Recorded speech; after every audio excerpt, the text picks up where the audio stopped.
I'm going to share some of this today on Google.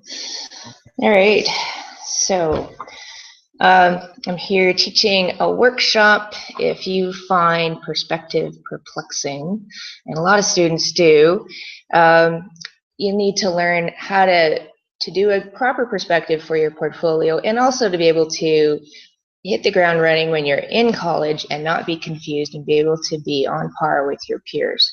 So this workshop is going to help students learn those basics and get some of the general knowledge of perspective and use some of the tricks that I've learned over my lifetime that make it faster and easier to do a perspective well, and without necessarily having to get kind of bogged down in sort of the technique too much. So I've learned a lot of ways that you can make it kind of faster and easier that I find that I use a lot in my career. So some of those tricks that you don't necessarily always learn in college too, because there's these very basic ways you're going to learn, so that it can really help to have, what are some tricks that people that do a lot of perspective in their career, what do they do?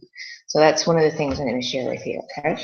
So I'm going to start by doing a screen share and showing some work. So this gotta do screen share thing. All right, this one and share. All right, I'm gonna do a slideshow. All right, so we're a little bit on the edge of the board there, right? See if we can move this over just a little bit through there. And so you're interested in getting into illustration, and who knows what type of illustration you're going to end up in, huh? Looks like it needs a little bit of focus, right? Yeah, let's see that.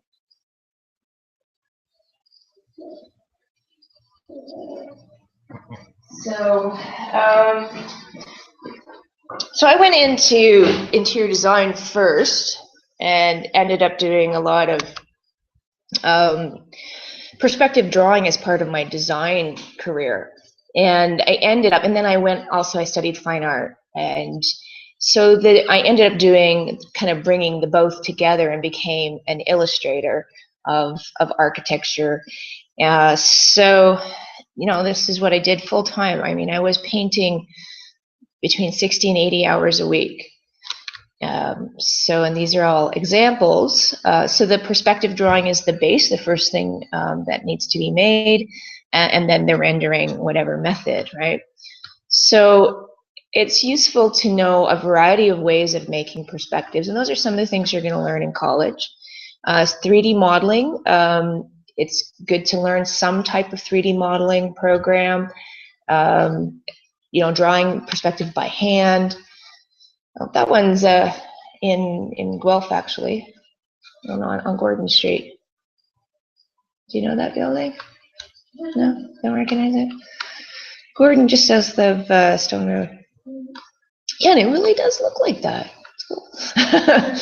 Yeah. So these are buildings made, the drawings made before they're built, right? So, and this is all watercolor illustration.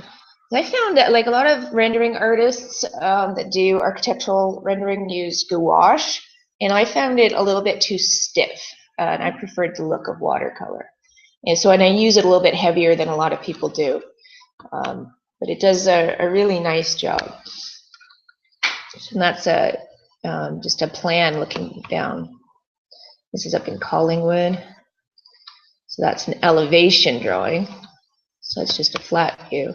But a lot of these were done on 3D model. I also used a perspective method called the turn chord process of descriptive geometry.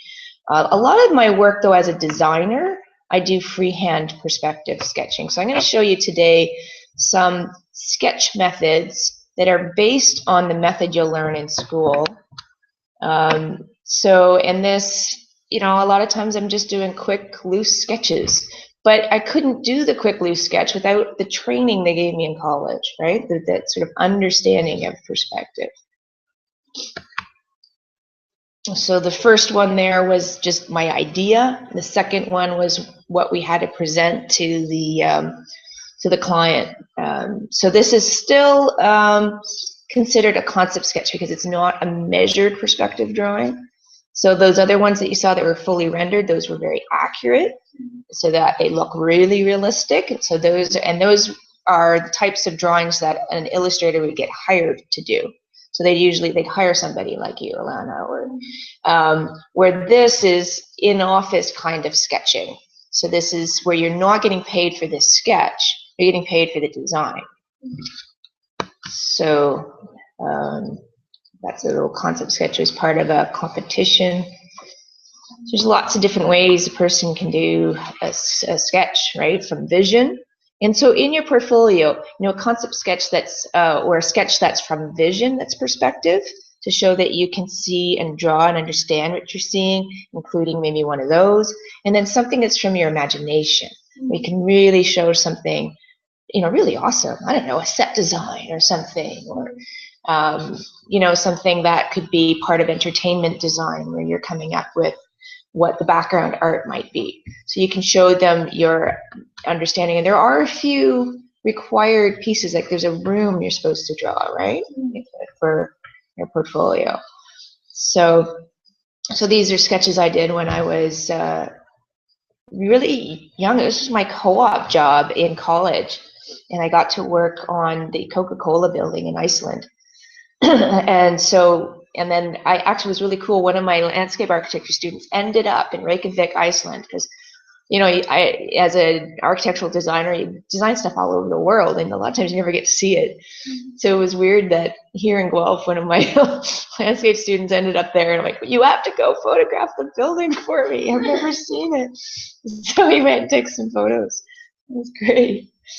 Didn't quite end up being built the way we designed it, but it was cool. Yeah, so it's neat. Yeah. So these are some shopping centers I designed. So, the ability to illustrate can be used in so many different ways, different jobs. And, who knows where you could end up in your career. And you could get hired into, an interior design or architecture firm, or you could do work for them, or like, who knows, you might end up doing front covers of magazines. There's so many, or technical drawings. There's so many different possibilities within illustration. But you can see I've done a lot of perspective drawing. And pardon? Yeah, shopping mall in Israel. I wonder if it's still standing. But we had to design it so that it could withstand both earthquake and bombs. Yeah, so that was really, so it had much bigger columns, so that actually this perspective is not accurate, because if I'd drawn it accurately, the columns were so big that all you would see if you look down the mall is a bunch of columns. I wouldn't be able to see through to the stores. So I faked it to give them the sense of how it would look, so it doesn't just look like a sea of columns. So sometimes we have to trick and fake it a little, or for creative effect. Like, you've met Garth Laidlaw, right? And he was saying sometimes in animation, in the background art, they'll do sort of warped perspectives. But you can't make a warped perspective until you understand the basic laws of perspective, and then you can decide, how can I stretch that and still make it feel believable? So that looks believable even though it's not actually true to vision. So because it depends what you want to show, right? This is some interior rendering. And I find this really helpful as a designer, that I can sketch up a room so that I can show the client, and they have the confidence to spend the money on whatever it is, or help them visualize it. Because a lot of people, you can think visually, but a lot of people that you might work for cannot think visually. They don't have the imagination you have. They can't see inside your head. So being able to draw what something looks like, or even if you're, whatever application you might be in, that you could show something in a certain environment. And one of the things that we find a lot of high school students do, they'll draw the object, that they can't draw the environment. And it's important to be able to do that. And that's one thing that they look for in a good portfolio, is that you don't just leave the page blank white. There's always some kind of environment, even if it's subtle, right? Even if it's got some dark background or texture, something. And so here I was showing the client, what if it's this color, what if it's that color, what if it's this furniture layout or that furniture layout, so that they could decide what did they like and how much money did they want to spend, and just to have the confidence to go ahead with that. So, you know, part of this was deciding which furniture they wanted. So I took the furniture catalog, sketched it up. It could be this, this, or that, and we customized the furniture. They ended up spending $10,000 on furniture. So you can see why, you know, paying me to do some drawings was worth it to them, to figure out what did they want. We were customizing some furniture, so that has an extra cost. So there's a reason to have an illustrator, right? And there's reasons why people would want to spend the money. So it's not completely finished yet, but there you see the new furniture in place. And they're happy with what they ended up deciding. So, and the fabrics that were used. You know, figuring out what do I want for the fireplace before, like from before to, you know, after they ripped the plaster off the wall. Didn't end up building it the way I wanted it, though. I'm a little disappointed in how that came out, but oh well. You know, and being able to sketch sort of on the fly. This was based on photograph, and I made the perspective based on photographs. Had to kind of extrapolate a bit, because sometimes you can't take a picture of everything you want to show. I would take a base picture and then extend it past, kind of fake some of the perspective, but it's still based generally on the perspective in the photo. And then I did several different designs, and the client picked what they wanted, and they actually just gave the sketch to their contractor and they built it. So, you know, this sketch, I remember when I was in school, I was good at perspective, but I was slow. In my first jobs, I was slow, and my bosses were always bugging me, be faster, and I couldn't understand how my boss could draw so fast. He'd just rip off these drawings, like, and you know what? But after some practice, you can be really fast too. Like, I drew this on the GO train in a few minutes, and because I was wanting to try to convince a client to take some walls down and, you know, expand their kitchen.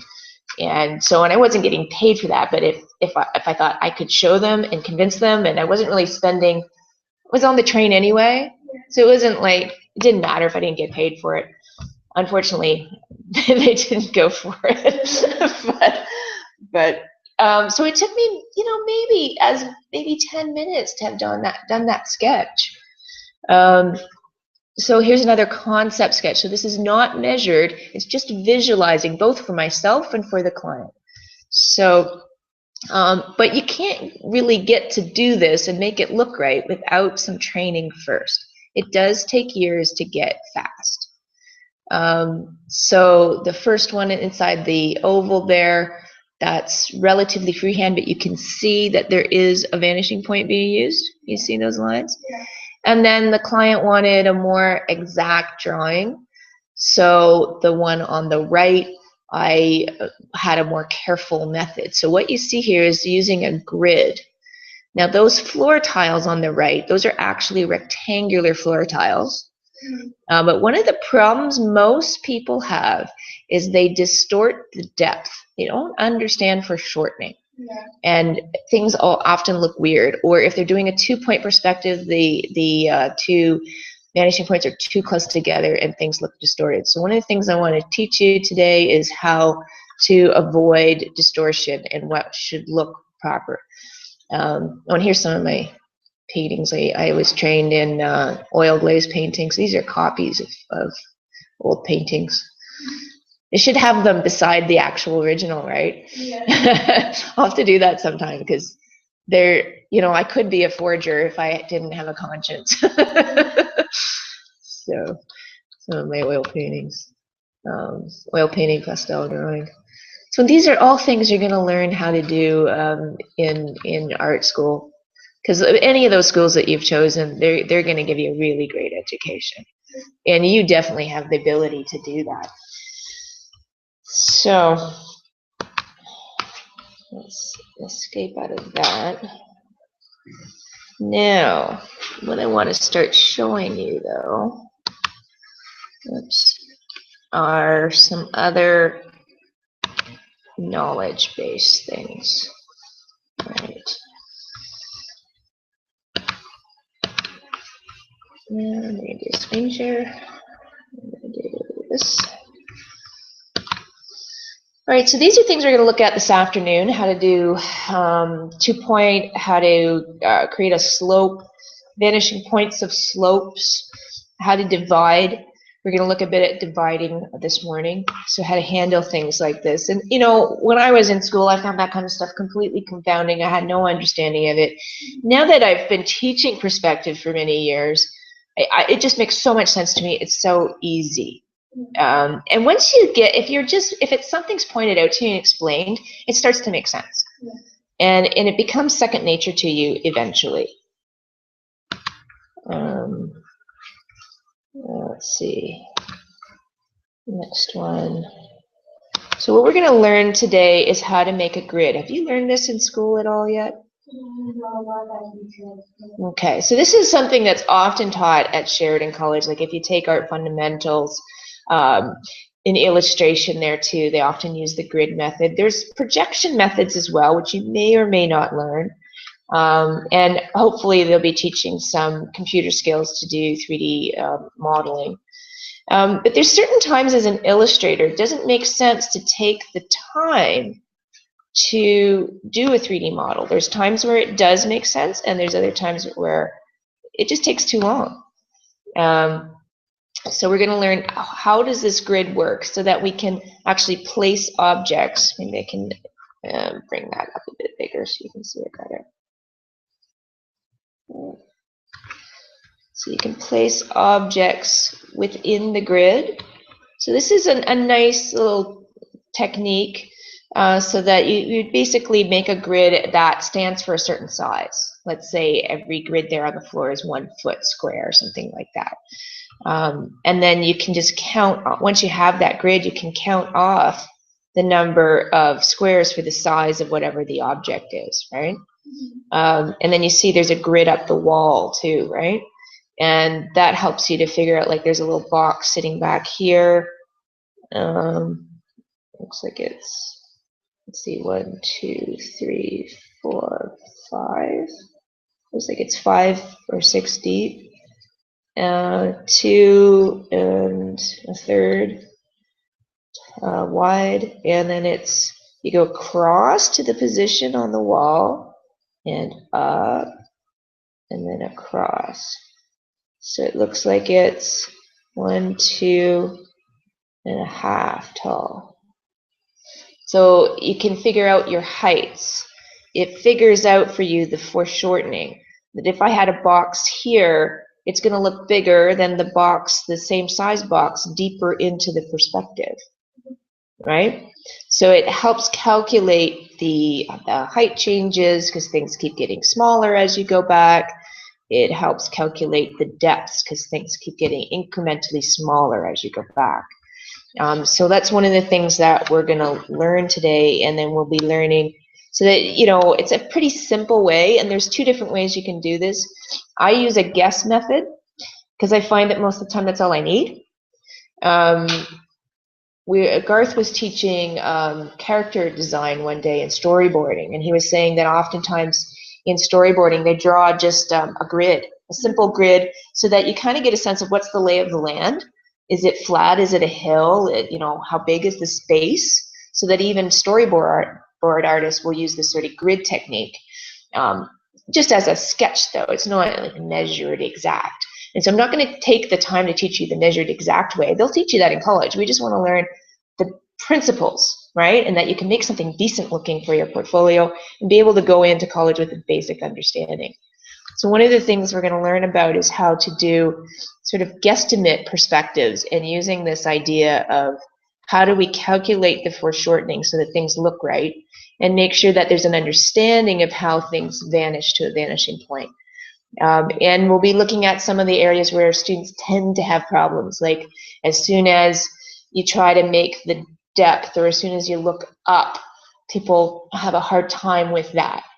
So those are things, and we'll just learn some quick, easy tricks to create the foreshortening that it looks right. So learning how to use this sort of division method.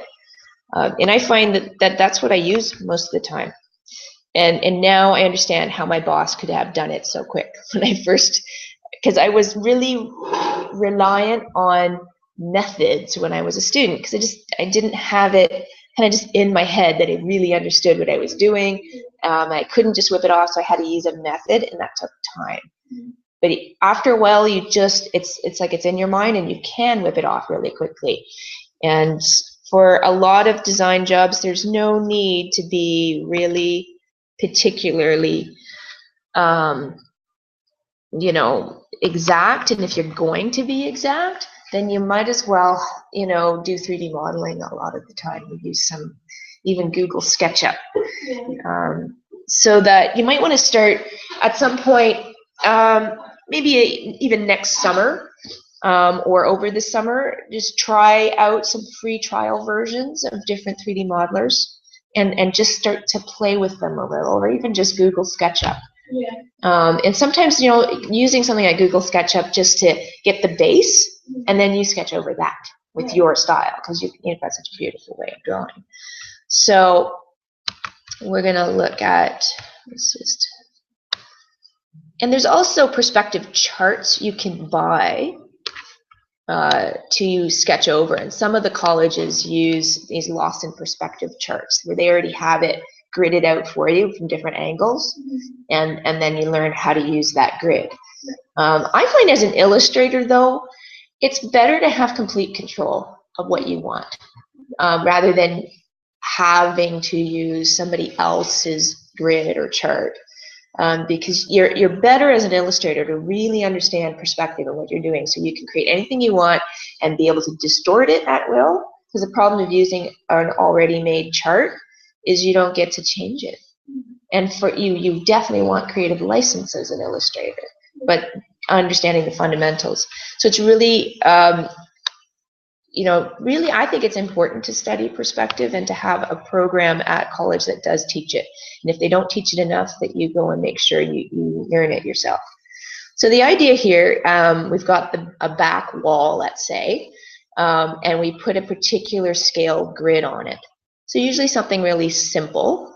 You might not be learning how to use a scale ruler in illustration, but you might do something really simple, like I'm going to draw a square every centimeter or every inch, and I'm going to make it stand for a particular size. Or even if you put a grid and you don't know exactly what size it is, at least it helps you visualize a space.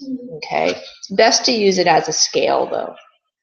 So, and hopefully they'll teach you all that kind of stuff. So that was one of the good things that, for me, that I started in design, and I understood scaling.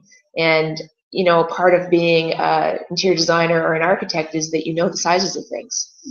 So when you come into it as illustration, you don't really know, well, how tall, how big is a door? How big are rooms usually? How wide is a street? So architects and designers, they start to get to know and memorize those things. But those are things that you can look up to. And Google's a wonderful resource today. You look up anything, how wide is a street, right? Yeah. And you can make spaces that are believable to put whatever it is you need to for whatever you've been hired to draw. So what they've got there, so you see these little tick marks here. So we've got this here at the bottom is called the ground line, okay? And that's where we can measure in a perspective. So you can put that ground line in different spots. It could be more forward. It could be right at this front plane here. And we could measure at the front of the box. So we could measure heights at the bottom and along the side. But there's some place in the perspective you're going to set this ground line, and it's that picture plane. You remember where we learned about picture planes for site measuring, right? It's that same idea in perspective. Now, there is a real relationship to what the picture plane is and how do we project points onto it if we were doing a measured mechanical method of perspective. and there is a relationship between the picture plane and what you see in the perspective, you'd have to study a mechanical method to fully understand that. And a lot of times it's not even taught anymore because of 3D modeling. So some of that knowledge is just evaporating out of of illustrators and designers' consciousness. We just don't know anymore. Generally, the picture plane really ought to be between you and the space you're drawing, which makes sense, right? You know how we've put that piece of glass out in front of us and we've traced on top of it what we're seeing. So really, if we're going to put the picture plane back here in space, what we should be drawing would be behind it there, right? But sometimes, you know, because it still works anyway, you could say, well, I'm going to use this part back here as a place I can measure, and I'm going to project forward and put the image in front there. So as long as you pick a spot in the drawing that you can measure to a scale, it'll work well enough, provided you don't get so close to the viewer that things start to stretch and get distorted. So I often like to put my the front edge as my picture plane. And then one of the things that's good about that is that I know how big my drawing is going to be.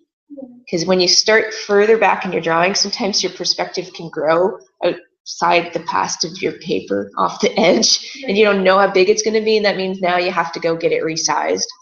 So one of my teachers in college always said, start at the front and work back.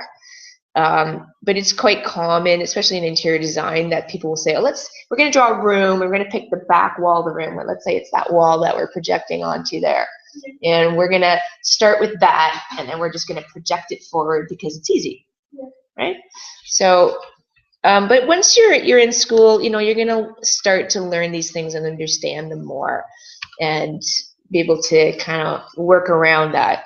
What we want to watch is that we don't end up with distortion, because things can look really weird and stretched and bizarre near the front of an image, because we start to get into where the peripheral vision would be, and we don't notice it, but right around the edge of our view here, this all out beside us is in our peripheral vision. It's actually stretched and distorted because our eyes are a curved lens, but we don't really notice it. It's just there because we're always looking in this middle cone of vision, and we turn and we move our eyes around. So, and we never really see the way a perspective drawing looks. Like, it's not the way people really look at the world, where there's this middle part and we draw everything out to the edge as if there's no distortion. But, you know, it's a construct. It's not actually what vision is like. But pretty darn close. And so what we want to do is, it's kind of like if you could take, it's like having a wide angle view. We can't really draw that distorted part along the edges in a perspective because it'll look strange. Unless you're taking some creative license and you want some of that distortion in the front. So we try to sort of take this middle portion of what we can see, and you may come across this in school. It's called the cone of vision.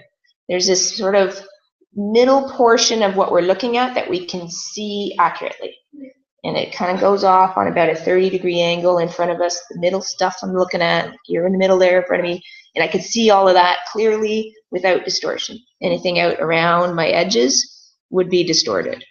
So what ends up on our page is the middle part that's not distorted, and it'll look good and look proper. Okay, so it's kind of like we're cropping into the photo a little bit. So we're going to learn today how to make this grid. So I'm going to use the whiteboard over there, and we're going to learn step by step how to make that and then create something inside of it. And we'll also, because you're here today taking this course, we'll also share a few videos with you for free that show you from vision how we can use this, like from a photograph, and how we can sort of superimpose this grid into a photograph to be able to add, you know, new designs or new images into something. I love to do that a lot in my work because it's easy. And I teach a lot of landscape architects. A lot of times they'll have, oh, here's some here's a project that's existing and they have to add their design onto it. So they learn the premise of how the pure theory works if there's something where it's completely new. And they also say, well, I have to have a site photograph and they're going to add their design on. So, so I'll share with you some of the videos from U of G where we were learning these kinds of things. So you'll go into college with a good understanding. And if you can show them in your portfolio that you have some of this understanding, then that's a leg up that some other people won't have, because usually perspective does perplex people. There's some people who just get it, and a lot of people who don't. Yeah. and I think you're one of those people who a little bit of learning is going to help you, because you're really good at the curvilinear organic forms, right? And how could we get those organic forms to feel in place in the more structured form, right? So typically, so one of the things you notice here, we have this grid that comes, we had those tick marks, right? So that's the first step. And then we draw to a vanishing point, right? All these lines through those unit increments that we have that maybe are standing for, I don't know, it could be a foot, could be a meter, whatever size you want. So we draw those, and you already know about vanishing points, right? You get that general idea.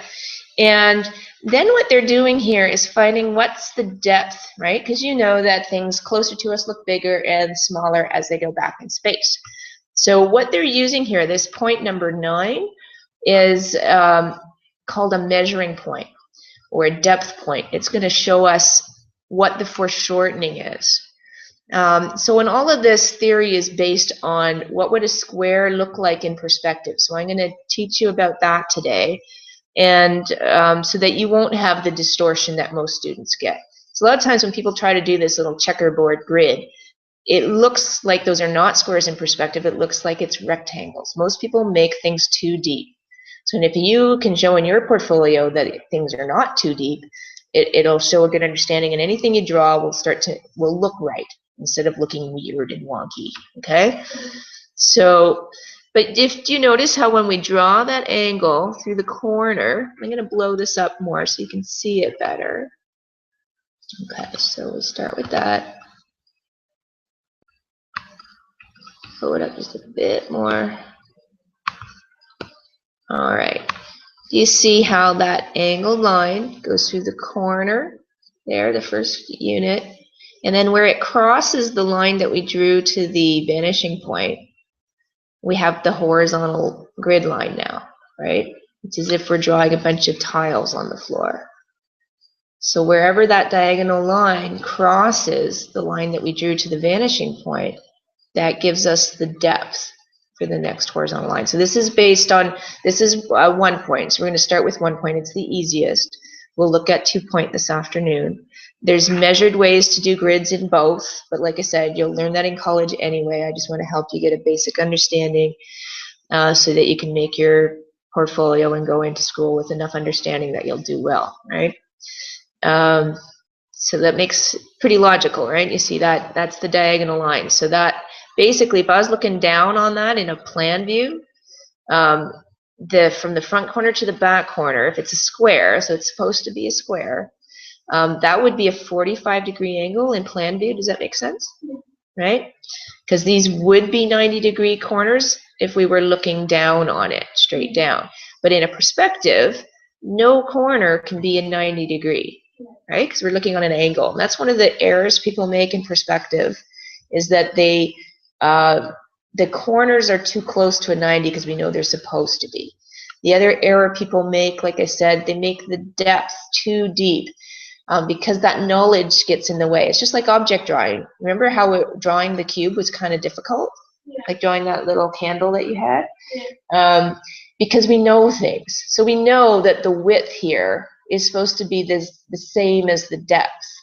So that what people tend to do is they make the depth too deep, and then it doesn't look like a square, it looks like a rectangle. So, and even this grid looks a little distorted for the height. So what the grid ends up looking like will depend on how high the horizon line is. right? So in this case, we've got 1, 2, 3, 4, 5 units.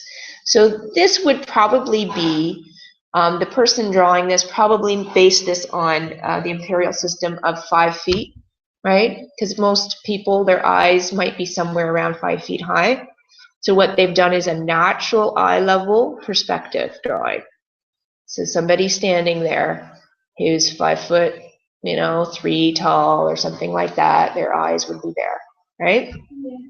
So that's where the horizon line is your eye level, right? So with this, that's not a very tall person, and this is what, if there was a 1 foot tiling on the floor, that's what it would look like from standing in front of it. If the eye height were taller, like somebody was standing on a hill looking down, or if we had a giant, we would see a deeper perspective. We would see more of the depth would be less foreshortened, right? And those squares would look bigger. So from the position of being 5 feet tall, we should have a fair bit of foreshortening if we're that short. And you and I are short, aren't we?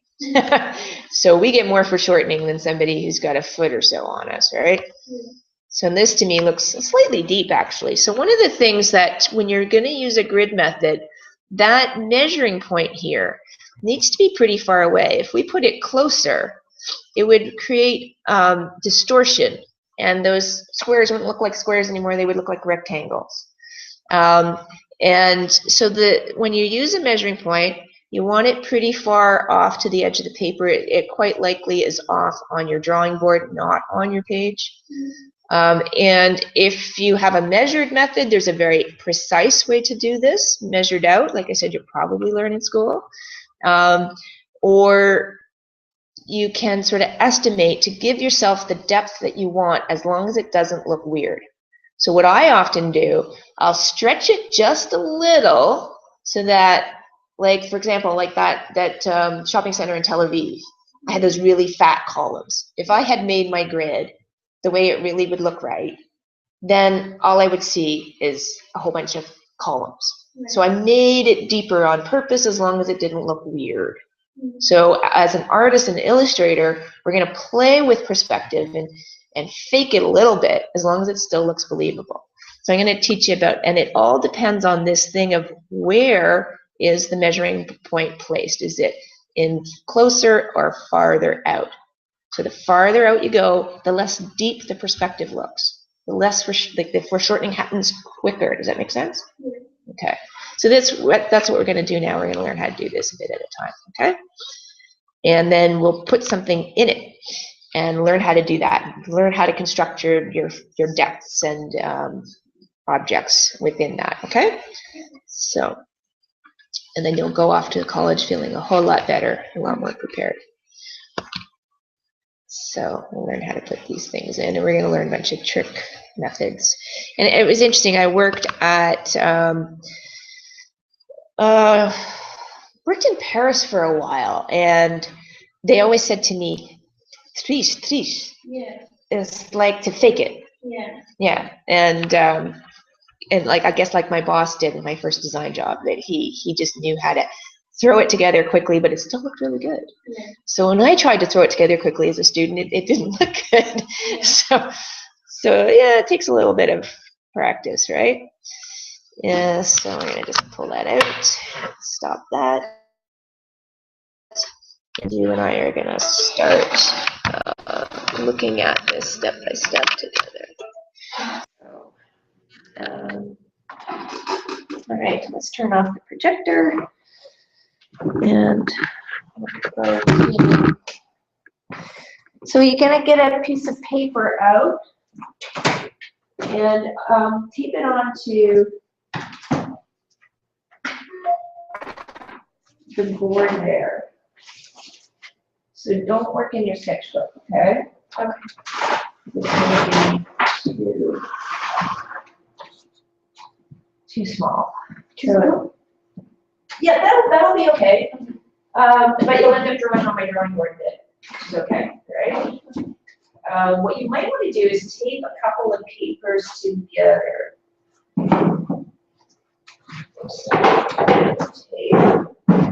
So that you've got the information that you'll remember how to do this after, right? Okay, so we're about to learn how to do this.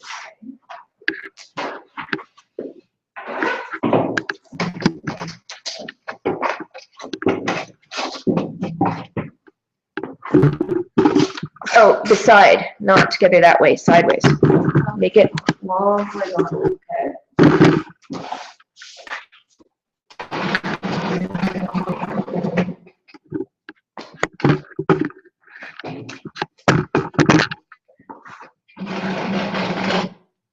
All right.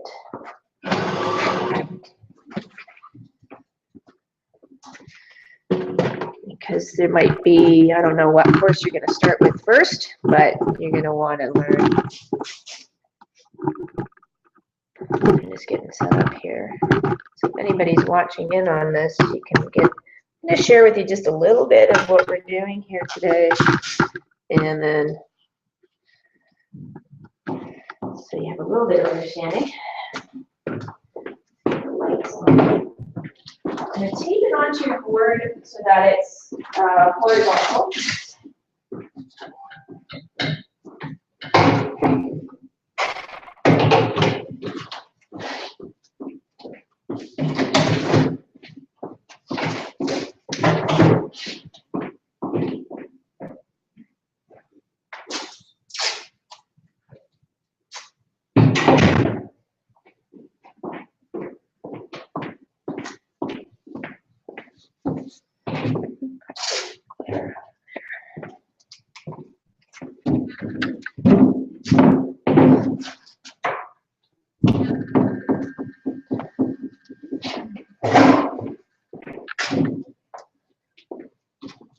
Okay, have you ever used a T-square before? No, I haven't. So that's a new thing that you can learn too. And the jack. What we can do is prop that up as well, so that you. It's a little bit easier. Just board like this. Feel balanced in it. Okay? Yeah. So you kind of try to keep that square there. And then this we use for the verticals. So what you're going to do is try to draw on here. So we'll have your little extra length for a measuring point. We'll do it. Okay. So now, do you know what it is that you want to draw? Do you have any ideas?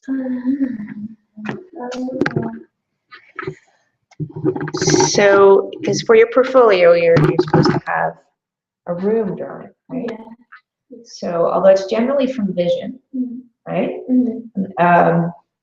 So when I would think you're going to want to do that from observation, and I would say work on it this week, so that when you come next week, I can, and if you are doing, take a photo as well from exactly the same position.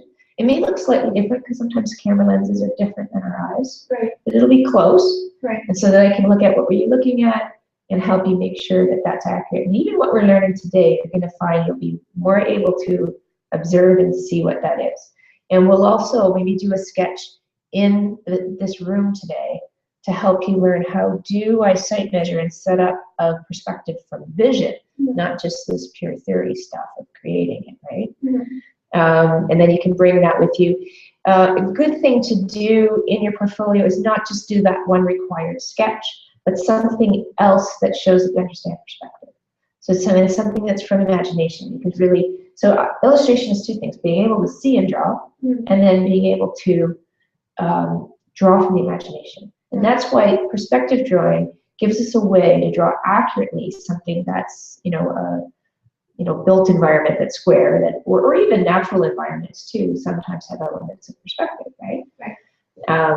But you'd want to be able to show them that you can both see it and draw it accurately, that you understand what you're seeing and how to put that down, and then something that's out of your imagination, that you can have a lot of fun create some imaginary world, right?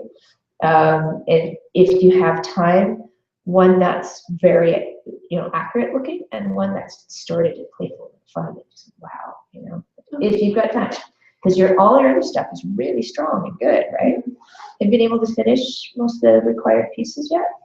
Yeah. No, we haven't had time. But fortunately, you only have one exam, and so you can really spend a lot of time this week. I hope. Get some time off work, maybe. Well, I have 3 exams, but then Oh, you I have do? 2 days off, Thursday, Friday, and I only work Tuesday and Saturday, and That's I not too get to. I don't start school again on Monday, so next Monday. So you really, this week is an important week for anybody working on a portfolio. Yeah. Yeah. So I know it feels like, oh, a holiday. But really, if you want to get into that school this year, Yeah. the more you can work on your portfolio, the better. Yeah. There's a lot of, I think you've got a lot of talent, but there's a lot of really talented young people. It's amazing. Yeah. Some of this stuff, some people have been sending me their portfolio images that want to apply to some of the same programs that you do. It's like, wow, there's some talented people in there. Yeah. Beautiful. It's so neat to see. I love my job. I like to see all these beautiful works. But this perspective is where people tend to be weak. Yeah. Especially people who are really good at drawing, like those organic forms. Mm-hmm. This is the one area. Although I find like the architecture students, they usually pick this up pretty well. Yeah. Interior design, not as much, because I think interior designers tend to be a little more, I don't know, of the creative type, not necessarily as structured thinking. All right, so what we're going to start with is we're going to pick the horizon line. So that's going to be, so if your page is, so we got the one page on one side here, right? So let's say this is your page. And we're going to want to be able to put your, let me draw that a bit bigger. So here's your one page on one side, right? Nice and big. And so we're going to make your drawing on this page. Normally, and if you look at my drawing board, you can see that there's like marks off on the side. I'm drawing on my board a lot. So in making a perspective, always try to make it that it's fills your page well, but your vanishing points, if it's a 2-point, are going to be well off the edge of the page. So that's one thing I see a lot of students do, that they try to get the vanishing points on their actual drawing page. It's going to be distorted if you try to do that. Mm-hmm. So you always want to have a bigger piece of paper or a bigger board. Where they also, the thing that we did in the object drawing, where we drew the lines past the object to make it look, it should look like it could eventually meet a vanishing point. Yeah. So we're going to actually use a vanishing point this time. So we want to pick where the horizon line is, and we'll use a natural eye level again. So it'll probably be somewhere in the middle of your page for your horizon line. You're going to use that drafting triangle there, or sorry, this set square or T-square, I should say, to draw a nice horizontal line across the middle of the page. Depends on whether you're doing a high view or a low view where this would be on the page, but middle is often a good place. And then we need you to choose a scale to use. So there's some rulers there. We're not going to use a scale ruler. We'll just use a regular ruler. And probably the clear one is nice because you can see through it, right? So maybe we could pick that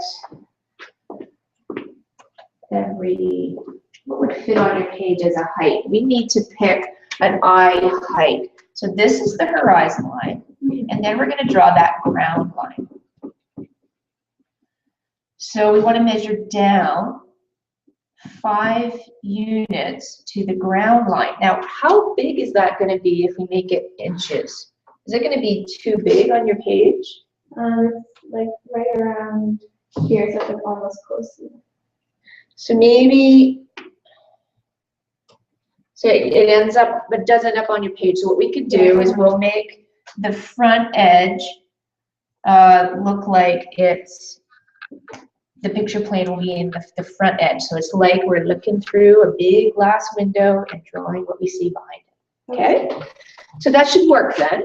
So right here? Yeah, so measure down 5 inches and draw a horizontal line.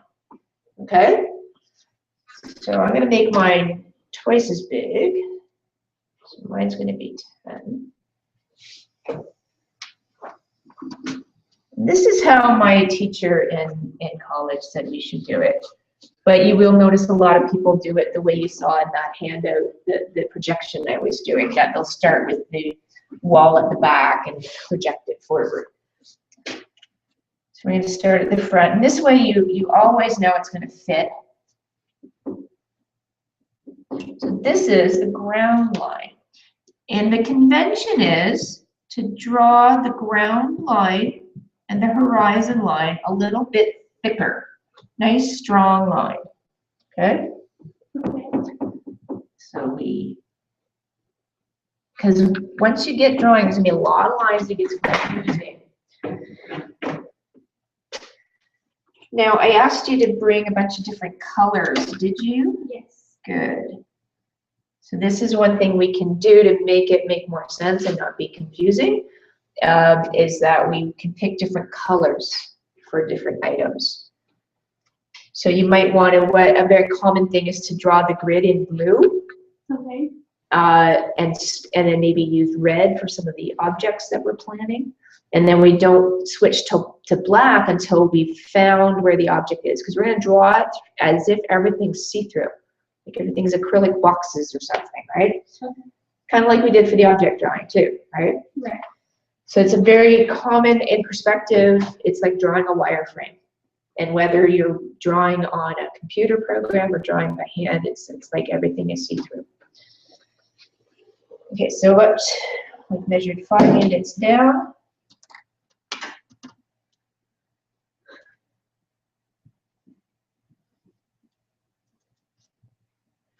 And I want you to actually measure make the little tick marks. So every inch you're going to draw a little tick mark. So quite common in interior design, for example, they might use every 1/4 inch equals a foot. It's very common. In this case, it means every inch equals a foot. Pretty easy ratio. If you were drawing a huge thing, like, I don't know, you wanted to do a landing base on the moon, you'd use a different scale that suits something that's huge, right? Like, I don't know, every tick mark is a meter or something, right? All right, so we have that. And now we're going to draw these marks across the ground line, okay? So we're going to draw it. So you're going to draw every inch, you're going to make a little tick mark.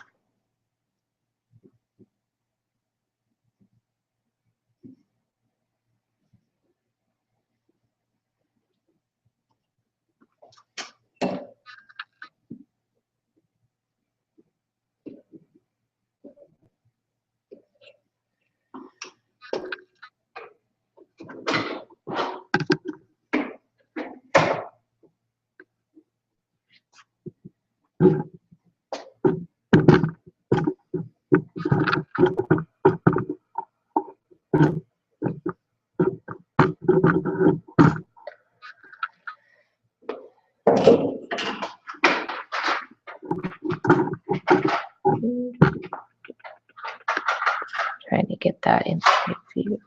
That is confusing. There we go.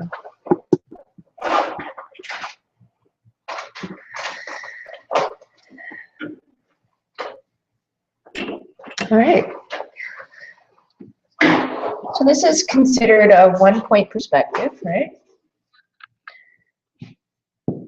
And it's always easiest to learn 1 point first before we tackle 2 point.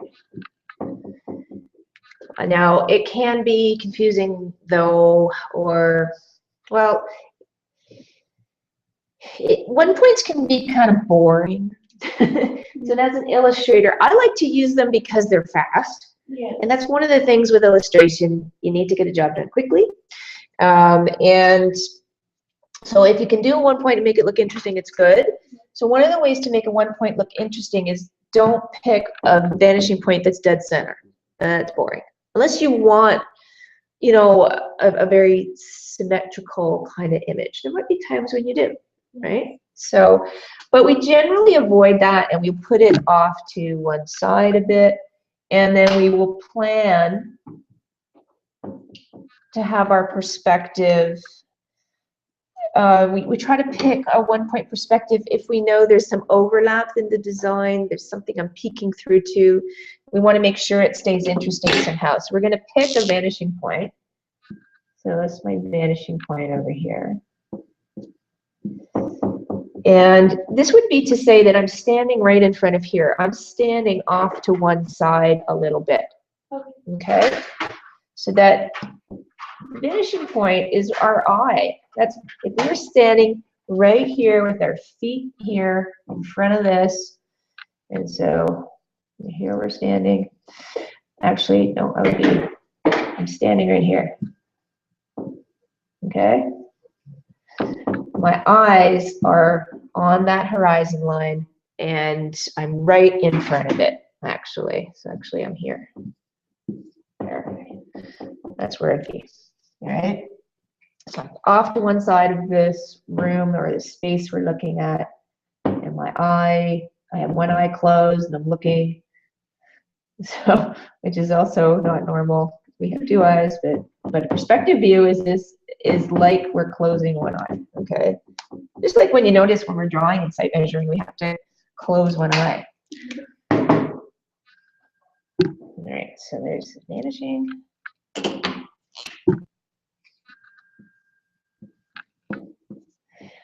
Now you already probably know what to do, right? Because you saw the projection. And you're going to use a ruler. So to make a good grid, we want to use a ruler and we want to be precise. We want sharp tools. So you've got a nice blue pencil there, and is it sharp? Okay. There should be a sharpener just over on that little skinny cabinet with the white drawers. I think it might be sitting on top, is it? Is there a sharpener there? Or in one of the drawers?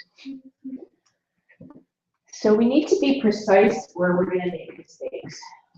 It's going to end up, and it's amazing, like a millimeter off. Here is the sharpener.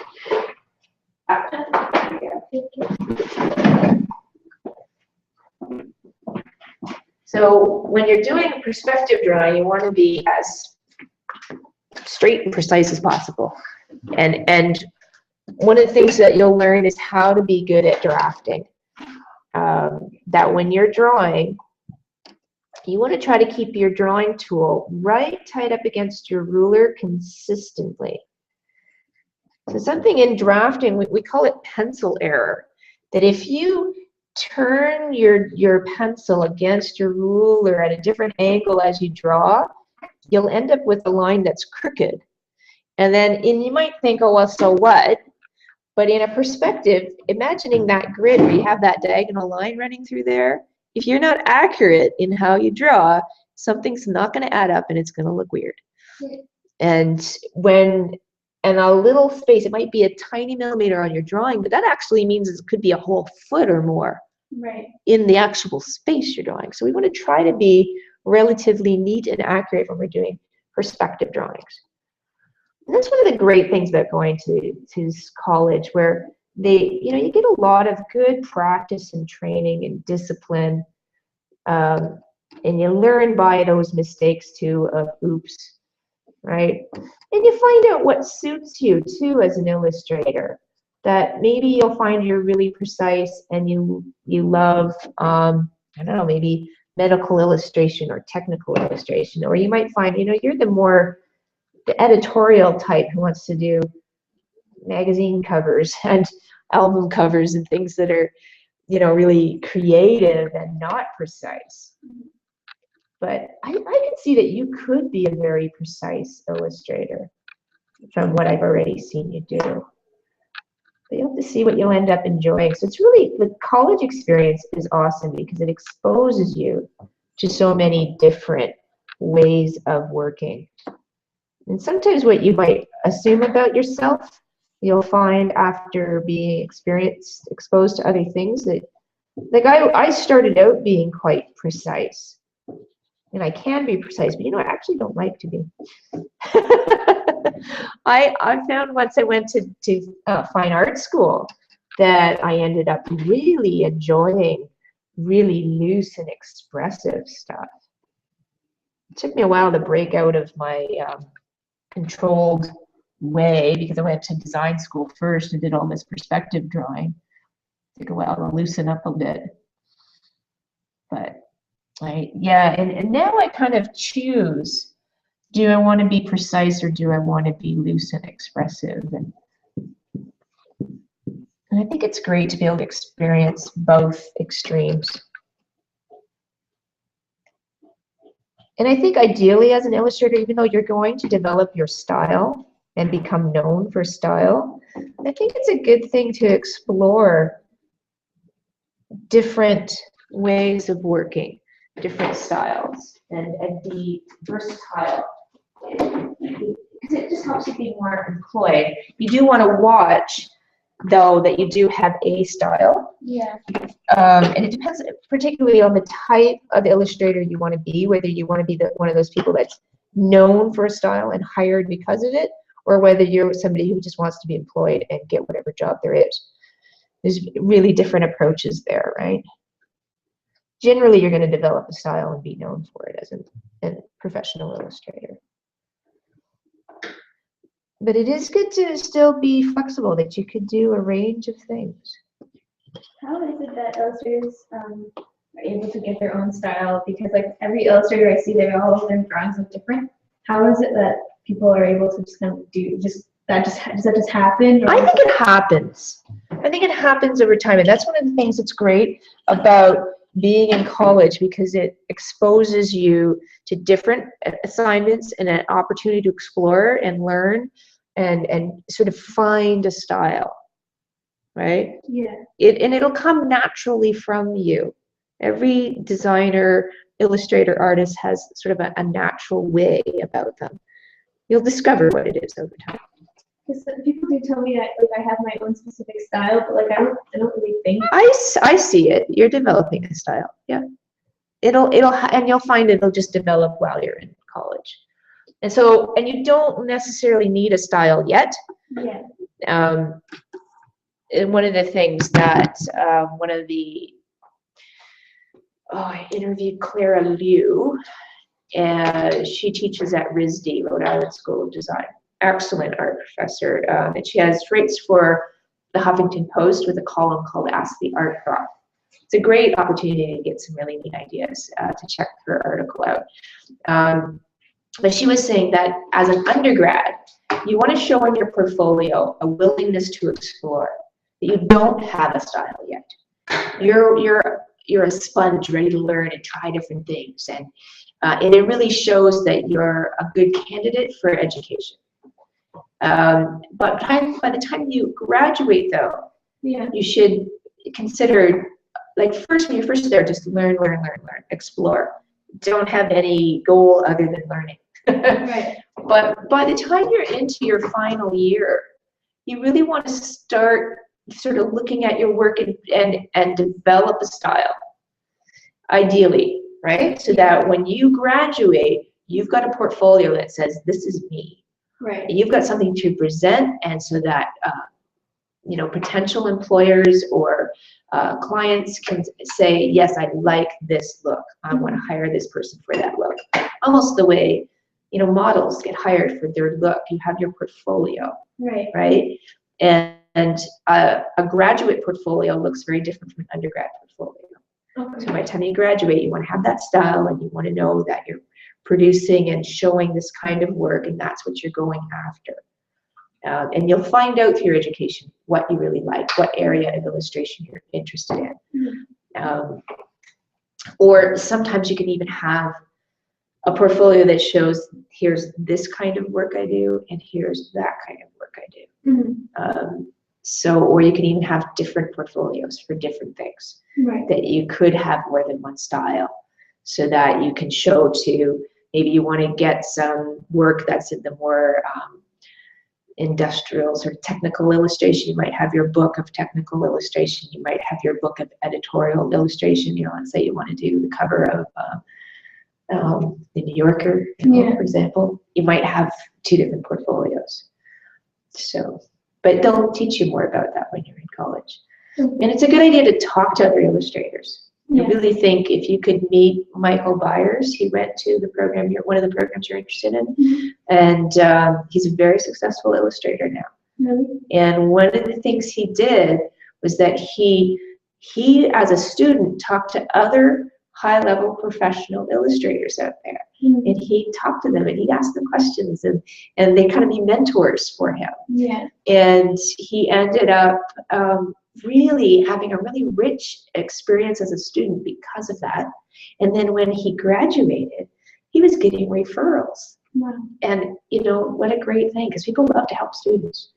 So, and he learned more by kind of just really putting himself out there. And he does have a very strong, distinctive style of his own now that he gets hired for. He's, you know, highly successful. So, but you know, you really have to keep your eye on the goal of being an illustrator. And he had a lot of support too through his family.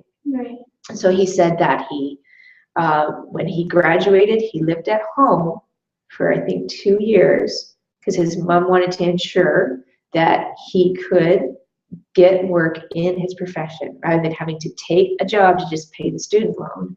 So the fact that he had some support from his parents to help pay for his education really helped him be successful, and the fact that they let him stay at home so that he could take illustration jobs, build his illustration career, instead of having to take whatever job he could get just to pay the student loan. So that's what a challenge, just a reality challenge, that you make sure you keep looking for work in your field when you graduate somehow.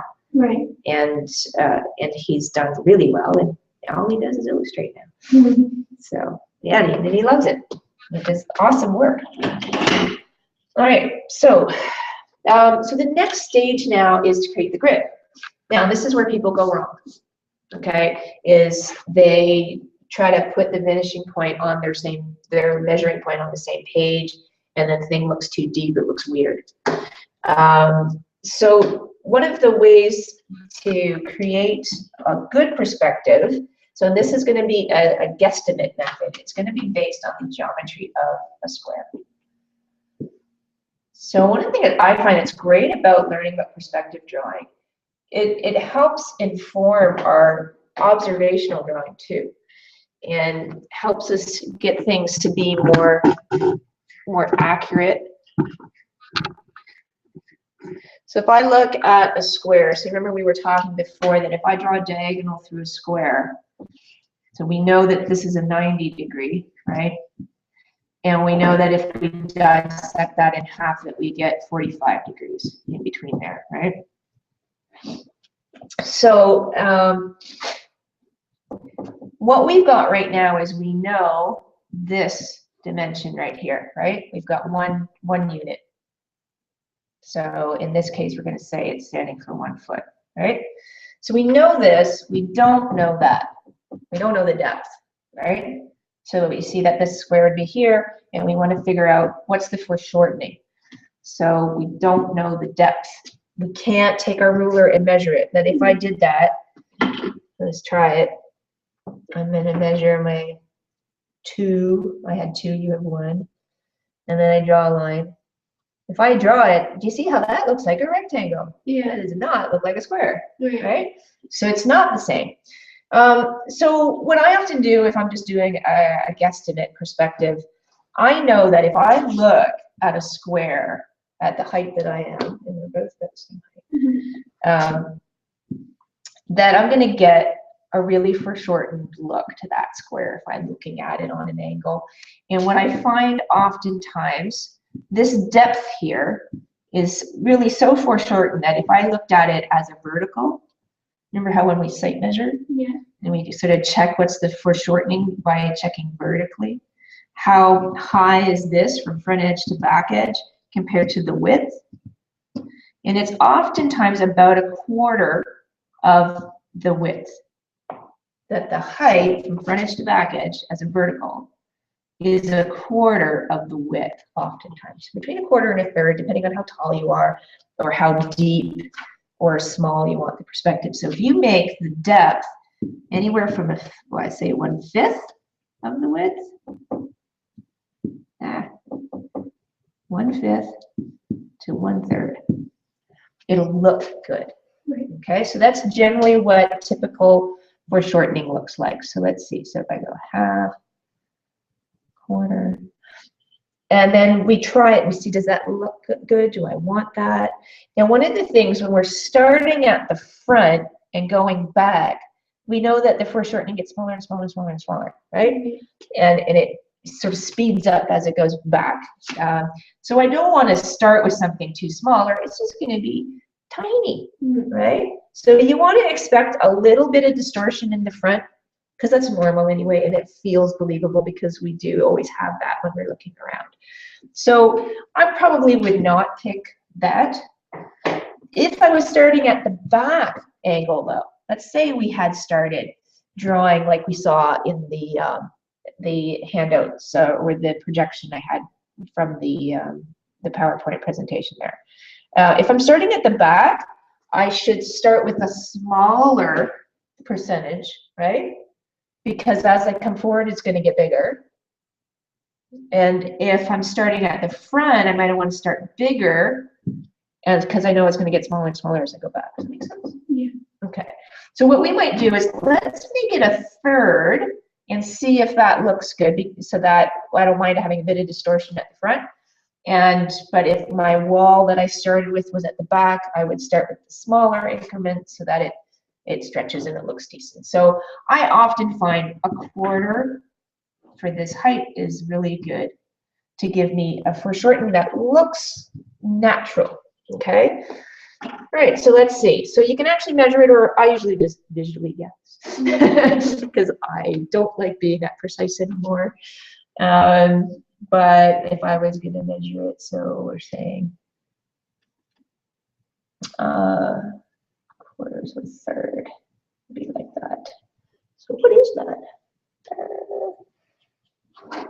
1/3. That looks decent. All right, so that's going to be my first square. We say that's going to be my first square. So I'm going to draw at the front a horizontal line using 1/3, and I sure hope that looks good. And sometimes, you know, you got to start drawing it to see if I like it. But knowing that we're starting right at the front of the page, I think it's going to end up being okay. So these are things that, you know, I've learned in experience that, oh, darn, that looks too deep, that looks bad. And you try to draw something in the foreground, if you're drawing it, it just looks awful. So now what I do is say, okay, I've estimated what does a square look like when I view it in perspective from the typical eye level that I am. And so I'm guesstimating a square. And so then what I do is I take an angle. I'm going to draw this angle in the perspective view. So I'm going to pick one of these squares that I just made, and I'm going to draw from front corner to back corner. So I got front corner on the right, back corner on the left, and I'm going to draw a diagonal. And I'm going to continue out all the way till it hits the horizon line.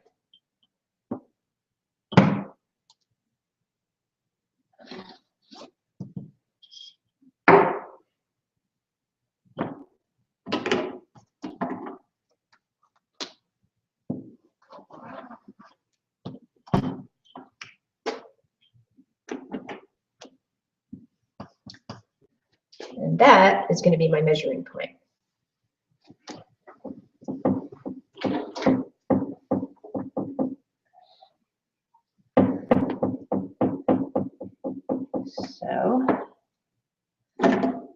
So MP for short, or measuring point.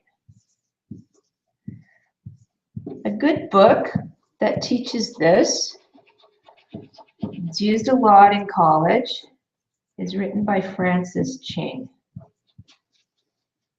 They almost use it as a textbook. It's been around forever, but it just works. So if you look up books by Francis Ching, he will teach you how to do this properly. Some perspective books show too much depth. Not every perspective book is good. There's unfortunately some, like, make sure if you're going to buy a book about perspective that you you put some good money into it. So some of the books out there, I'm surprised, really show distortions and errors. So Francis Ching is always accurate. It's another one on my Amazon store. I usually load any of the good books in my Amazon store.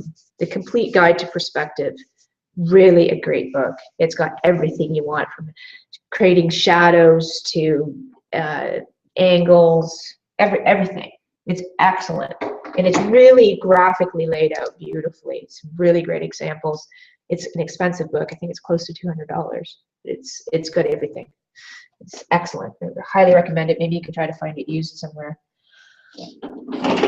So is it a third up, and then you draw a line across? Yeah. So what I did is I measured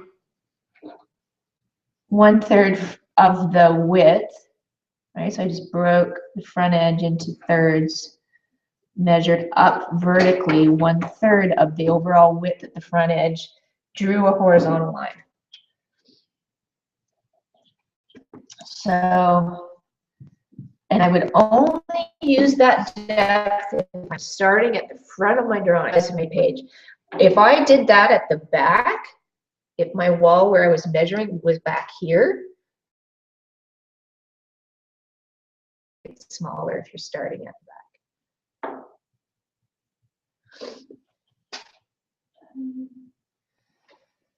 So if I did it back here, it's going to be 1/4 or even 1/5. So these are good guesstimate rules. And like I said, this is, if I ever bother to draw a grid today as a designer, it's freehand like this. Otherwise, if I want something more accurate, I'm usually doing 3D modeling or some type of really accurate projection method. Like I use something that I learned in Germany called the turn chord method, but most of the time I don't bother. I just do this or completely just make it up. But I don't think I could make it up if I hadn't been trained. I had perspective drawing every semester at college. Right. Yeah. So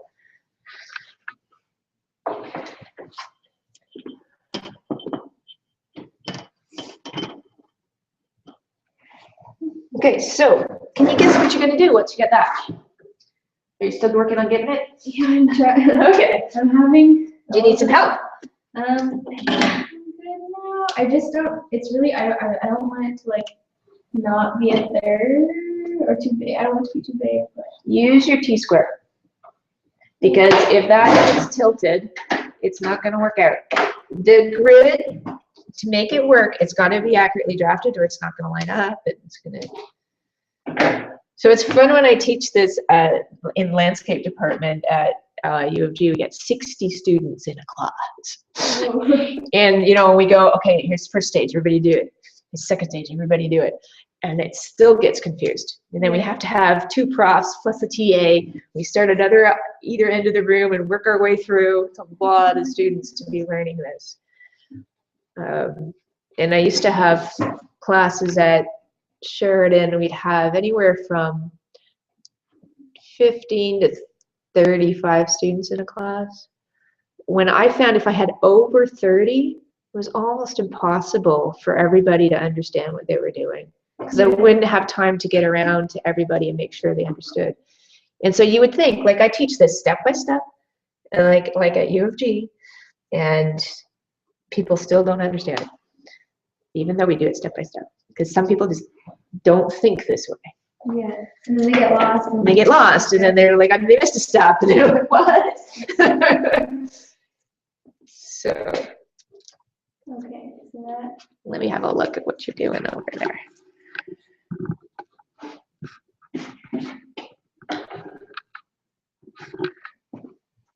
I think I got it right. Didn't draw this line in blue, which is not good.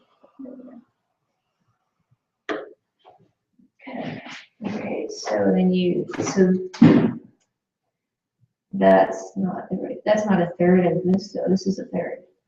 Okay, you want this dimension here. Oh. Okay, that's too big. It already looks like it's not a square. Okay. So a third of one of these. right? So what height is that? Right?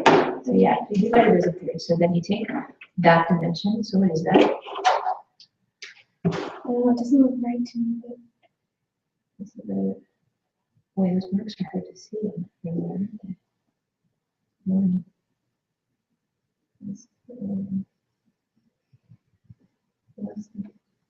How many 16ths is that? It's not 3/8. So it's one mark less than 3/8.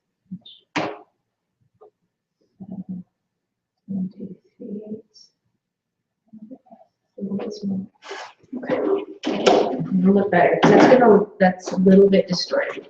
Okay. Right.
So then we draw, pick any one of those squares, and you draw a front edge through back edge all the way out. So it's the horizon, so it's extend that horizon.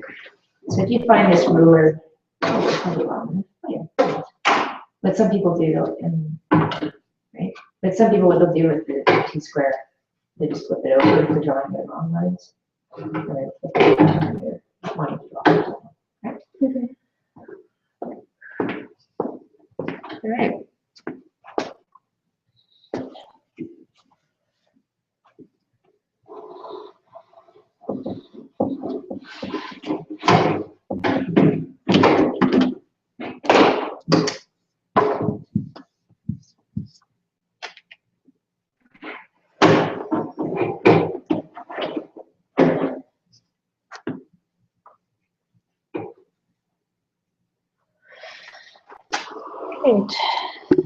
So if any of you are watching this, there's other videos that teach you how to do this, from how to draw a room interior, lots of great stuff that the University of Guelph landscape students have followed for doing exteriors, and you can follow through how to do that and learn how to apply it for your own drawing. So these videos are available if you contact me at portprep.com, info@portprep.com. Tell me if you're interested in getting some private tutorial videos on different types of perspective drawing, and then you can pay a rental fee, and I send you the private link so that you can learn how to draw perspective. So I thought we were going to have a classroom full of people because there's so many people who wanted to work on their perspectives, but it's exam time. so we've got one student in my workshop today, but you know, and the girl that's here, I mean, she draws incredibly well, but this was the one area where she wasn't strong. That's why she's taken time to come to a workshop. You know, otherwise, yeah, just work on that portfolio, but it's just such an important skill in portfolios for animation, really important, illustration, very important, architecture, interior design. You definitely want to be able to learn how to draw perspective. So, all right. So, do you know what you have to do next? You can imagine. I'm sure you can figure out what the next stage is. Yeah. Good, good descriptor word there. All right, yeah. And you make sure that you use that T-square against the edge. It stays horizontal. That when students try to do this freehand, it's just a mess. Like, yeah, make the grid by drafting it carefully. And then you can sort of freehand sketch over that if you want. Yeah. But if the grid's freehand, it's going to be wonky. Be careful to make sure that as you're moving that T-square that you're kind of holding it up against the edge so that it stays nice and, you know, just not tilting on you, okay? And then when you're drafting, really be careful that you're crossing that line, right? So what you're going to do is you're going to draw a horizontal line every time that diagonal that we drew to the measuring point crosses these fine lines or files that we drew to the vanishing point. So we're going to have to, it's a little hard to do on the board accurately. We can try. We don't have a huge T-square here. I guess I should get one. This used to be great. I would teach at U of G with this huge long piece of wood. Draw these like massive drawings and try to keep them straight. It's not easy drawing on a whiteboard. Because I think it's angled already. Like my first line is crooked.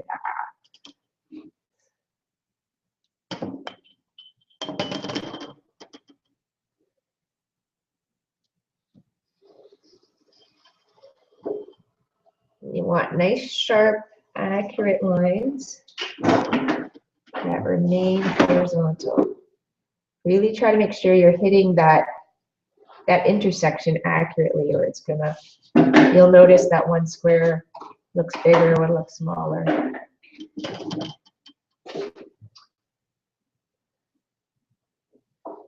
So what's nice to get is the click leads in non-photo blue, because those are easy, you don't have to have, or like architects, they'll get mechanical pencils with a lead pointer. You can buy them in different colors. Fine point pens, or micron pens in a fine point in different colors. Those are good to use. So this looks decent.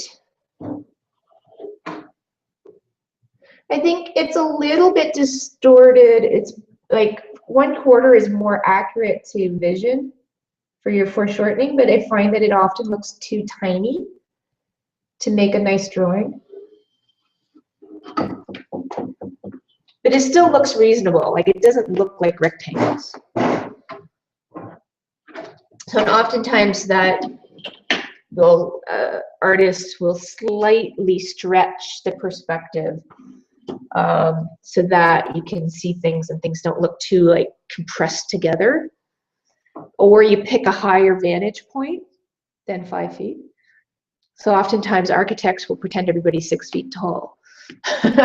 So because then this stuff on the ground plane doesn't get all like squished and compressed together then. So that looks okay. It's slightly stretched, but it looks decent. And then as we continue to draw back and be able to draw into this space, it won't just be a sea of tiny little lines. So what I want you to do is draw to the end of that, and I want you to figure out, how do you keep that grid going? Because this is, some people get it right away, and other people are completely confused. They have no idea how to continue the grid. So I want to see if you can figure out. Now that I've drawn the last grid line, how do I make more? Because we want to make this big, deep space. So if anybody's watching on YouTube or on Google+, how do you make more? How do we draw back here? What would you do? What do you think? So what are we using as a measuring device? Like smaller? Can you go like 1/5? No. We've already estimated once, so we're going to be consistent with that.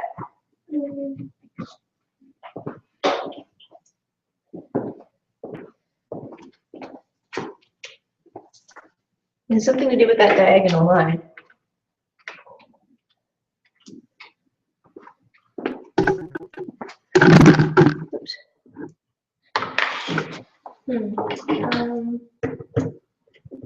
How did we measure? Now, so we first measured, we got this angle line by estimating what's the foreshortening of the square, right, in perspective. So and then we measured that as 1/3 of its width. So that was our first estimate. Then everything else is based on this diagonal line that is drawn up to the horizon line. So it's called a measuring point. What do you think we would do? So it's called a measuring point for a reason, right? Yeah. So what are we going to do?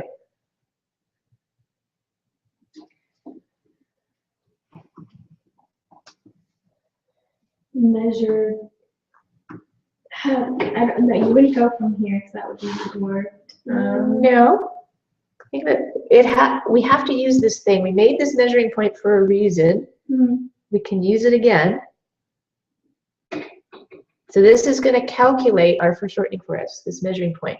We found the measuring point by estimating what does a square look like viewed in perspective. How foreshortened is a square? So this is the estimate method. There's other methods where there's a specific measurement or angle. There's ways to calculate how far from the vanishing point is the measuring point. And Francis Ching, as well as the other book I mentioned to you, shows you how to do it in a measured way. Right. This is, we're just estimating. But either whether you measure and calculate where that is through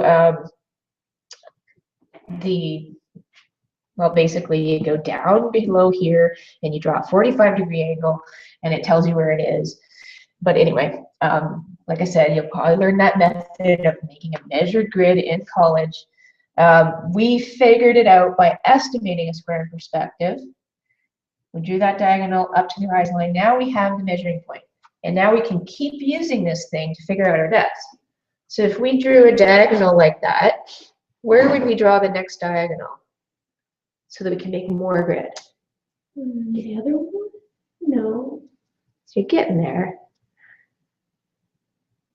All right. So do I have to tell you? Okay. Yeah. Yeah, that's okay. I like for people to try to figure it out, because if you figure it out yourself, it stays in your head. Yeah. And we can see whether you really are grasping it or not. So once I show you, you're going to go, oh, yeah, of course. Or that's what I thought. Yeah. Okay.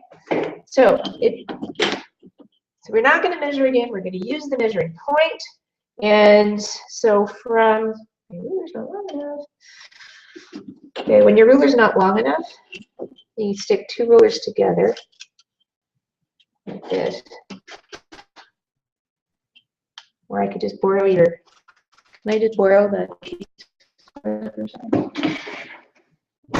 I do measuring points. We're going to pivot off the measuring point just like I do the last horizontal grid line I drew. Okay.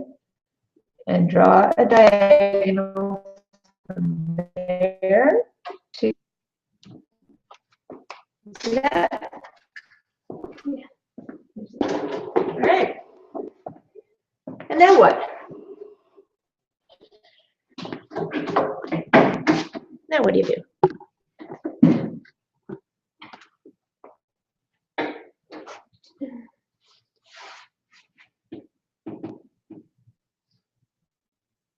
Now it's just the same as what we had done before. Right? Yeah. So you cross the line, you find the horizontal line, and then just so wherever that diagonal that we just drew crosses these lines that go to the vanishing point, that's where we draw more horizontal lines.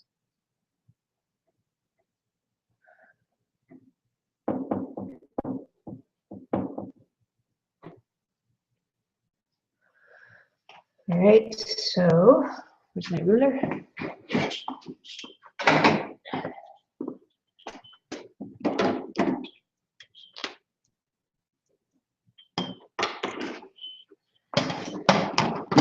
You get your T-square out and you keep drawing horizontal lines wherever that intersection is.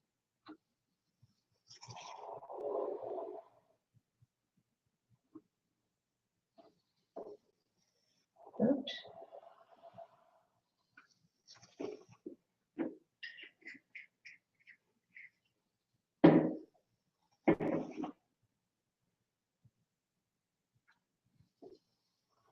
Drawing crooked.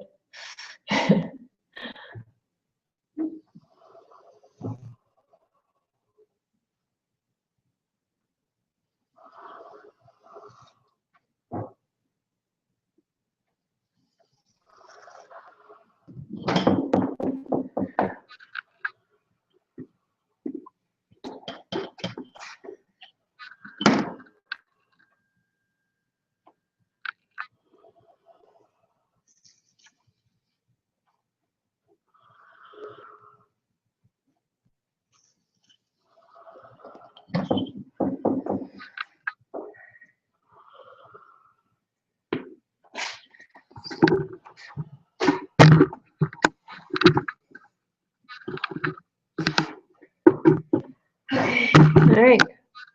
So when you go all the way to the end, and then what if you wanted to make more?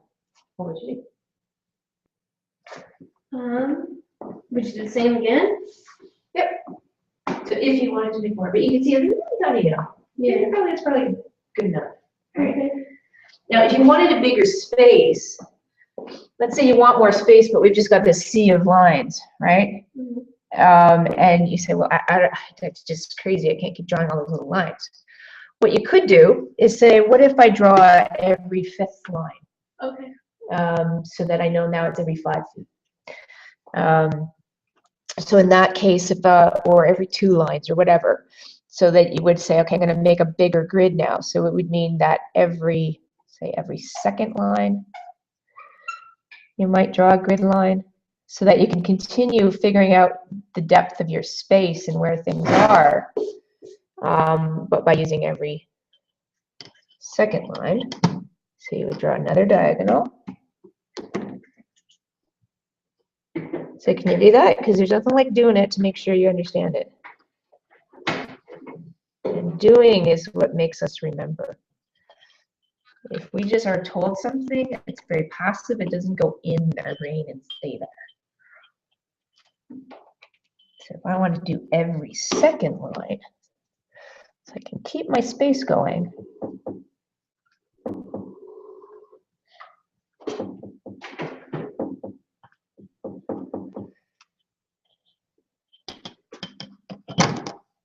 And I just have to remember that it's every 2nd line or every 3rd or whatever, every 10 lines, whatever you want to do to be able to calculate the main space, but maybe not little tiny things in the space, right?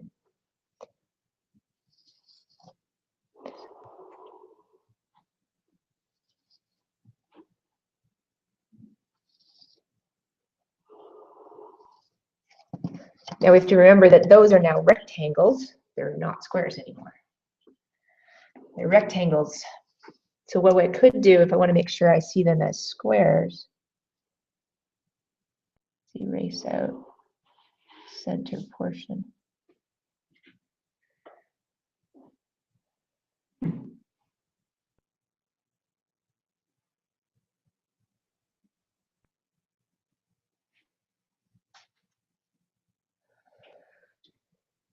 Right. So there we go. We made a grid. So you start to visualize the depth of that space, right? And what kind of space would you like to draw? So now you get to use some imagination. What do you want to make? Is it going to be a hallway? It's, I don't know, a grand hall. I don't know. It's an old castle. That sounds good to me. It's a bridge. It's, you know, I used to design shopping malls. So it would be shopping mall. It's somebody's bedroom. I don't know. The grand hallway sounds good to me. A grand hallway with arches and everything. Sure. Oh, cool. And a sloped ceiling at the top, maybe. Yeah. So we could learn how to do all those things. Yeah. Cool. And then maybe you're going to have an elegant woman dancing or something. Have a good time. Or whatever. So that, you know, you could actually make this be part of your portfolio. Yeah. That, okay, I constructed this and then I made this really cool story or something happening inside that space, right? Yeah. Okay, so then we have to create verticals. So if it's a grand hall, maybe it's got, you know, archways at regular intervals. right? So we want to put some vertical and some end space to this. So you have to decide how long and how deep do you want this space to actually be. Okay, so let's see. So it's going to be tall. We want it to be a really tall space if it's a grand hall, right? So we're going to go back to the only place we can actually measure with our ruler is along the ground line at the bottom, right? And the side panel, that's right beside that. So right on this thing called the picture plane. All right, so how tall? I want this to be a really tall space. I hope it fits on your paper. You might need to glue another piece of paper on. So we want it to be a really wonderfully grand space. So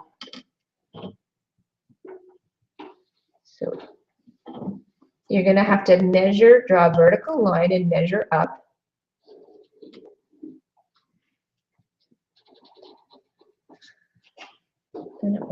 So, wow, I think we're going to want it to be quite a tall space. We got 5 feet.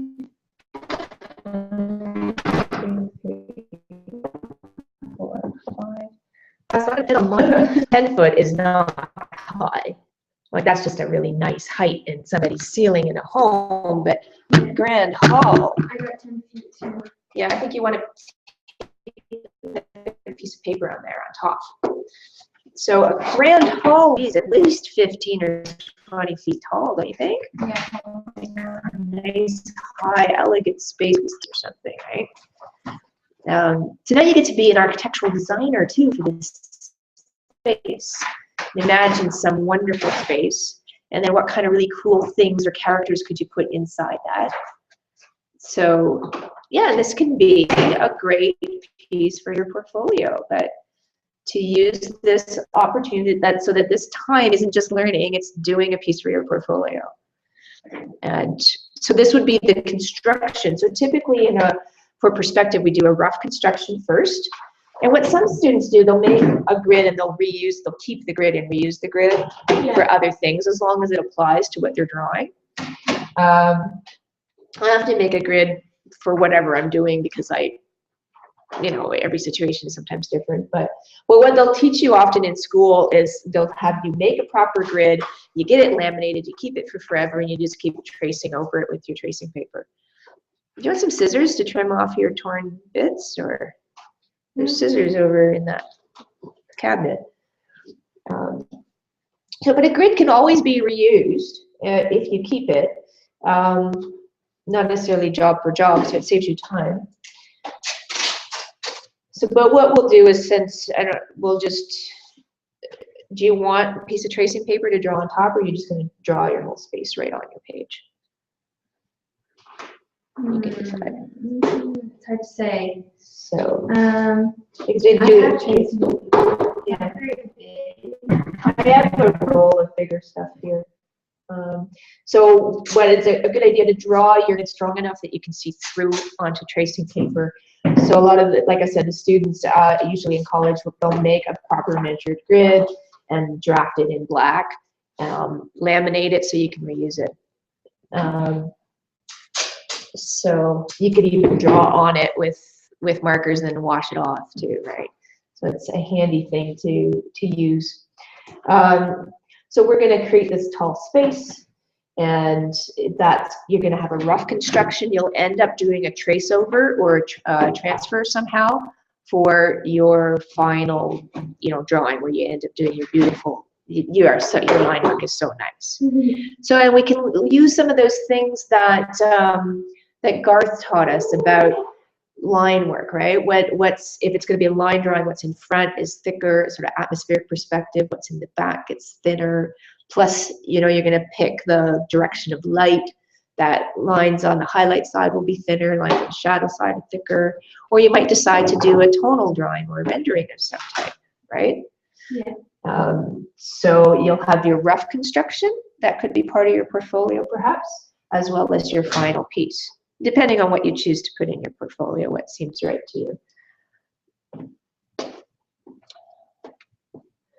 So Yeah, so what I like to just give people the skills, and then you bring your imagination to this, right? So you're going to imagine what you want this space to be, and then I'll just help you learn how would you draw that. Okay, you can even stop and sketch in your sketchbook for a minute to just figure out what would you like this to look like, which I think would be a good idea. So that, you know, because I think it's so important that anything you create is coming from your imagination, not mine. Okay. So all I did was said the idea grand hall, and the grand halls tend to be tall, right? Yeah. So let's have you stop and do a little bit of sketching in your sketchbook so you could explore what would you like that to look like? And then we'll go about learning the skills to draw that in perspective. I think that's a great way to work anytime you're creating something. If you figure out just from a little thumbnail sketch, what do I want? And then oh, well, I want that, but I don't know how to draw that. But then you know what you want, so then you go and find, how do I draw that? Right. And there's loads of free resources too on YouTube of, you know, how to draw blah, blah, blah, right? How to draw a barrel arch, how to draw, you know, a cathedral ceiling, like, and you'll probably find something out there. Okay, so do some sketching, and then, because that's called what we call problem-based learning. If there's something you want to create, it's in your imagination, and you know, you kind of get this excitement of, oh, I want to draw that. Then there's a reason to want to learn how to do something. Where perspective drawing can seem so boring otherwise. But if you get an idea that you want to visualize, then it gives you the drive to want to do it. And plus, it makes you remember it more too when you do learn it. If we're learning something just because we have to, it tends to not stay in our head. Yeah. And I think when it got more exciting for me doing perspective drawing was when I was allowed to design my own stuff instead of, I don't know, my boss's stuff. And I found that I really started to get it and enjoy it and get faster when it was something out of my mind. And even after I was drawing for a lot of years, like I remember I was working in France for a while, and they hired me because I could do perspective drawings, not because I could speak French very well. I did learn a lot while I was there, and I had to work with a particular designer, and I was supposed to draw a perspective of his design. And by that time, I'd been working for several years, so I was decent speed at it, but they still found me slow. Yeah. And then I was lucky to get assigned my own design project. I got to pick my own team from all their staff members. And then I was sketching perspectives, but out of my imagination, and it's so fast. Mm-hmm. When you're going directly from what you're imagining, you know, using what you know about perspective. And then I remember the other guy I was working with, he was like, how come you're working so fast now? You know? And I guess it's that immediate connection and the motivation that you feel and the excitement that you feel. It just speeds it all up. Yeah. And you end up creating something really great. So, all right, so let's have you come up with some neat ideas, and then I'll teach you how to draw.